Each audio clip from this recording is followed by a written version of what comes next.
Hello guys, സ്കൂളില്ലാത്ത ദിവസങ്ങളിൽ ഇവരുടെ പരിപാടി എന്താ നോക്കാട്ടോ നമുക്ക്. എല്ലാവരും ഇതാ ഇവിടെ എത്തിയിട്ടുണ്ട്. അടങ്ങിയിരിക്കുന്നത് എന്താണെന്നറിയോ? അവരെല്ലാവരും ഒരു സാധനത്തിന് വേണ്ടിയിട്ട് കാത്തിരിക്കുകയാണ് കേട്ടോ. അത് നമ്മൾ അപ്പൂൻ്റെ കയ്യിലാണ് വരുന്നത്. അപ്പോൾ നല്ല കുട്ടികളായിട്ടൊക്കെ അടങ്ങി വന്നിരിക്കുകയാണ്. അപ്പോൾ അല്ലെങ്കിൽ അത് കിട്ടൂല. അപ്പോൾ നോക്കി നോക്കി അതിന് വേണ്ടി കാത്തിരിക്കുകയാണ്. എന്താ നമ്മൾക്ക് ഒരുവിധം നമ്മളും ചെറുപ്പത്തിലൊക്കെ ഉണ്ടാക്കിയിട്ടുള്ള സാധനമാണ്. അപ്പോൾ കണ്ടോ, നോക്കിയിരിക്കുകയാണ്. അത് ഒന്ന് കിട്ടുമോ, രണ്ട് കിട്ടുമോ, പിന്നെയും തരുമോ എന്നൊക്കെ ചോദിച്ച് ഇരിക്കുകയാണ്. ചാമ്പയ്ക്ക, ഇത് ഉപ്പും മുളക് പൊടിയും തിരുമ്മി കഴിക്കുന്നത് അവർക്ക് നല്ല ഇഷ്ടമാണ്. അപ്പോൾ അതിങ്ങനെ കഴിച്ചങ്ങനെ ഇരുന്നോളും.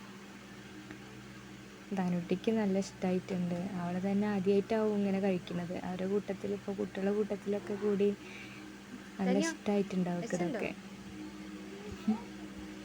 സൂപ്പറായിട്ടുണ്ട് എന്ന് പറയാണ്.